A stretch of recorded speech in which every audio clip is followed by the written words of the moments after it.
నూతన సంవత్సరంలోకి అడుగిడాం. ఎడతెగని ఆయన వాత్సల్యత, అనుదినము ఆయనకు పుట్టుతున్న వాత్సల్యత మన మీద ఉంచి మరలా నూతన సంవత్సరాలు మనలో ఉండనిచ్చిన దేవునికి మరొక్కసారి చేతులెత్తి స్తోత్రం చెప్దామా? హల్లెలూయా. ఈ శుభవేళ ఈరోజు మీ ఎదుట ఉంచమని పరిశుద్ధాత్మ దేవుడు నాకు ఇచ్చిన వర్తమానం, ఆ వర్తమానంలో ఉన్న ఆయన స్వరాన్ని విని కృప నాకు మనకు అందరికి అనుగ్రహించబడును కాక. ఈనాటి ధ్యానం కొరకు విలాప వాక్యముల గ్రంథం 3వ అధ్యాయం 23వ వాక్యం. అందరం కలిసి చదువుకుందాం. రెడీ? 1 2 3 స్టార్ట్. అనుదినము నూతనముగా ఆయనకు వాత్సల్యత పుట్టుచున్నది, నీవు ఎంతైనా నమ్మదగిన వాడవు. దేవా, నీవు ఎంతైనా నమ్మదగిన వాడవు. మనము కడవరి దినాల్లో ఉన్నాం, అంచె దినాలలో ఉన్నాం. ఈ కడవరి దినాలలో, అంచె దినాలలో ఉన్న మనతో దేవుని వాక్యం ఏమంటుందంటే, నీ సహోదరుణ్ణి నమ్మొద్దు, నీ కౌగిట్లో ఉన్న నీ భార్యను నమ్మొద్దు. అంటే అంత భయంకరమైన మాట దేవుని వాక్యంలో రాయబడి ఉంది అంటే అర్థం ఏంటి? ఏ మనుషుడు నమ్మదగిన వాడు కాడు. నా సొంత మాట కాదు, మీకా గ్రంథం 7వ అధ్యాయం 5వ వాక్యం. స్నేహితుని యందు నమ్మకముంచవద్దు, స్నేహితుని యందు నమ్మకముంచవద్దు, ముఖ్య స్నేహితుని నమ్ముకొనవద్దు, ముఖ్య స్నేహితుని నమ్ముకొనవద్దు. నీ కౌగిటిలో పండుకొని ఉన్న దాని ఎదుట నీ పెదవుల ద్వారమునకు కాపు పెట్టుము. అరే, నీ స్నేహితుని యందు నమ్మిక ఉంచొద్దు, నీ ముఖ్య స్నేహితుని నమ్మవద్దు. నీ కౌగిటిలో పండుకొని ఉన్న దాని ఎదుట, అది నీ భార్య కావచ్చు, అది నీ భర్త కావచ్చు, దాని ఎదుట కూడా నీ నోటిని కావలి ఉంచుకో. ఎందుకు లేఖనం ఇంత భయంకరంగా ఉంది? ఏ మనుషుడు నమ్మదగిన వాడు? గుర్తుపెట్టుకో. స్నేహితుడు, ముఖ్య స్నేహితుడు, కౌగిట్లో పండుకున్న భర్త, భార్య, సోదరుడు ఎవ్వడూ నమ్మదగిన వాడు కాదు. అందుకే పౌలు అపోస్తలుడు తిమోతికి ఉత్తరం రాస్తూ తన ఆత్మీయ బిడ్డలందరిలో తిమోతి లాంటి వాడు పౌలయ్య గారికి ఇంకొకడు లేడు. నమ్మకమైన నా కుమారుడు అంటాడు. ఎవరి గురించి? తిమోతిని గురించి. బంధకములలో కనిన నా కుమారుడు, నమ్మకమైన నా కుమారుడు అంటాడు తిమోతిని గురించి. పౌలయ్య సేవలో ఎంతోమంది రక్షింపబడినా కూడా తన తదుపరి పరిచర్యలను తిమోతికి అప్పగించాడు. అంత నమ్మకస్తుడు.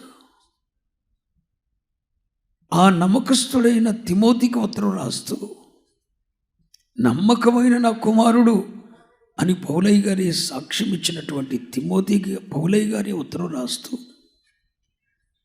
తిమోతి పత్రిక, 2వ తిమోతి పత్రిక 2వ అధ్యాయం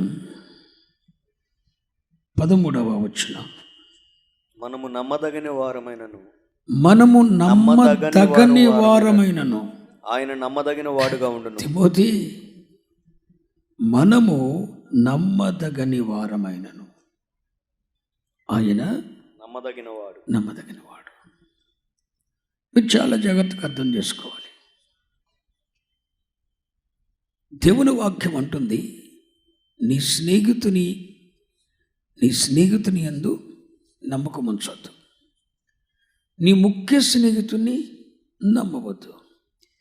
కౌగిట్లో ఉన్న నీ భర్తను, నీ భార్యను కూడా నమ్మద్దు. ఇన్ని మాటలు రాసిన తర్వాత పౌలే గారు మళ్ళీ కొత్త నిబంధన సంఘంలో తిమోతికి ఉత్తరం రాస్తుంటాడు, అసలు మనము నమ్మదగిన వారము కాకపోయినను. మనము అని సందర్భం తీసుకొని వస్తున్నాడు అక్కడ. ఒక అపొస్తలుడు తనను కూడా అక్కడ సందర్భాన్ని తీసుకొస్తున్నాడు. తన ఆత్మీయ కుమారుడైన తిమోతిని తనను కూడా కలుపుకుంటూ మనము నమ్మతగని వారమైనను అంటున్నాడు. పౌలయ్య గారు తనను కూడా అందులో చేర్చుకుంటున్నాడు, మనము నమ్మతగని వారమైన. ఈ శుభవేళ నేను మీతో చెప్పదలిచిన విషయం ఏంటంటే, ఈ కడవరి దినాల్లో ఎవరు నమ్మటానికి వీలు లేని దినాలు. అపనమ్మకస్తులతో లోకం నిండిపోతున్న దినాలు. ఎవరిని నమ్మాలో ఎవరిని నమ్మకూడదో ప్రత్యక్షత లేకపోతే, దేవుడే మరుగు చేస్తే ఎంత లావోడైన మనుషుల అపనమ్మకత్వానికి బలైపోవలసిందే. ఒకవేళ పరిశుద్ధాత్మ దేవుడు ఆ సమయంలో, అన్నిసార్లు ఆయన కూడా ప్రత్యక్షత, ఆ సమయానికి పరిశుద్ధాత్మ దేవుడు ఏదైనా బయలుపరిచి తప్పిస్తే తప్ప మనుషులు వారి అనేకుల అపనమ్మకత్వంలో బలైపోతున్న రోజులు ఇవి. మీరు అజాగ్రత్తగా వింటే ప్రభువు నోటి నుండి వచ్చే మాటను మీరు పోగొట్టుకుంటారు. ఇది నా వలనైన ఉపదేశం కాదు, మీ ఎదుట ఉంచమని పరిశుద్ధాత్మ దేవుడి తేటగా బయలుపరిచిన వర్తమానం. ఈ నూతన సంవత్సరంలో ఇది నీకు అవసరం. వాగ్దాన ఫలం అనుభవించడానికి ఇది నీకు అవసరం.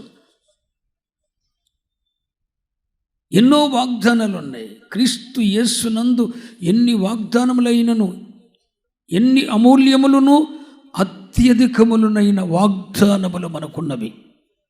అవన్నీ యేసు క్రీస్తునందు నీ జీవితంలో, నా జీవితంలో మనకే అన్నట్టుగా ఉన్నవి. ఇన్ని వాగ్దానాలు ఉన్నాయి. ఆ వాగ్దాన ఫలం మనం అనుభవించటానికి ఒక కీ పాయింట్ ఈరోజు ప్రభు నీకు ఇస్తున్నాడు. ఈ ఒక్కరోజు నువ్వు వర్తమానం మిస్ అయితే నీకు ఇవ్వబడిన వాగ్దానాలన్నీ చెత్తబుట్టలో వేసినట్టే. వాగ్దానం మాత్రం ఉండి అనుభవించిన వ్యక్తి అయిపోతావు. నేను వాగ్దానం మీద చెప్పాలని ఆశపడినప్పుడు ప్రభు ఈ వర్తమానం ఇచ్చాడు. ఆయన మందకు ఏది అవసరమో తెలుసండి. కాబట్టి మనము నమ్మదగిన వారమైనను ఆయన చెప్పాలి, నమ్మదగిన వాడు. Praise the Lord. ఎవరిని నమ్మాలి, ఎలా నమ్మాలి మనకు తెలియదు. అందరూ మంచివారుగానే ఉంటారు. వారి క్రియల్లో, వారి తలంపుల్లో ప్రేమ ఉన్నట్టే ఉంటుంది. వారి ఎక్స్పోజింగ్లో, వారు బయటకు ప్రవర్తిస్తున్న ప్రవర్తనలో మనకు ప్రథమమైన స్థానం ఇస్తున్నట్టే ఉంటుంది. కానీ ఎక్కడో ఆ నమ్మకత్వం మీద బేస్ అయిపోయి మనిషి బలైపోతాడు. ఏ మనుషుడు నమ్మదగిన వాడు కాదు. అసలు మనము నమ్మదగిన వారము కాదు. దేవుని వాక్యం చెప్తుంది 2 తిమోతి 3:13, మనము నమ్మదగిన వారము కాదు.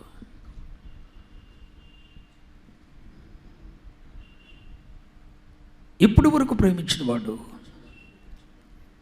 రేపు ప్రేమిస్తాడని నమ్మకం లేదు. ఈరోజు వరకు నమ్మకస్తుడిగా ఉన్నవాడు రేపటికి నమ్మకస్తుడిగా ఉంటాడన్న దాఖలాలు లేవు. ఈ పని వీడే చేస్తాడు, ఇతని వల్ల అవుతుంది అని మనం నమ్ముకొని కూర్చుంటే తప్పకుండా పని పెడుచుకొడుతుంది. ఎందుకంటే మనము నమ్మదగిన వారము కాదు. అసలు ఎవరిని నమ్మాలి, ఎలా నమ్మాలి అర్థం కాని స్థితిలో మానవుడు నలిగిపోతున్నాడు. అందరినీ నమ్మి అన్నిటిని నమ్మి మోసపోతున్న వారు కొందరైతే ఆత్మ బయలుపరుపు లేక తమకిచ్చిన నమ్మకస్తులను కూడా పోగొట్టుకుంటున్న వారు మరికొందరు. కొంతమంది నమ్మకస్తులనేమో మనం అనుమానిస్తూ ఉంటాం. అపనమ్మకస్తులు, ఆ నమ్మకస్తులు కూడా రేపు నమ్మకస్తులుగా ఉంటాడనడానికి నమ్మకం లేని పరిస్థితి. ఈ మనుషుడు నమ్మదగిన వాడు కాడు. ఎవరిని నమ్మటానికి వీల్లేదు.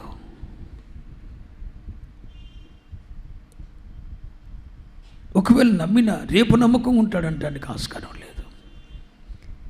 ఇలాంటి సమయంలో ఈరోజు ప్రభు మనకిస్తున్న వర్తమానం ఏంటో తెలుసా? మనము నమ్మతగని వారమైనను ఆయన నమ్మదగిన వాడు. స్తోత్రం చెప్పండి.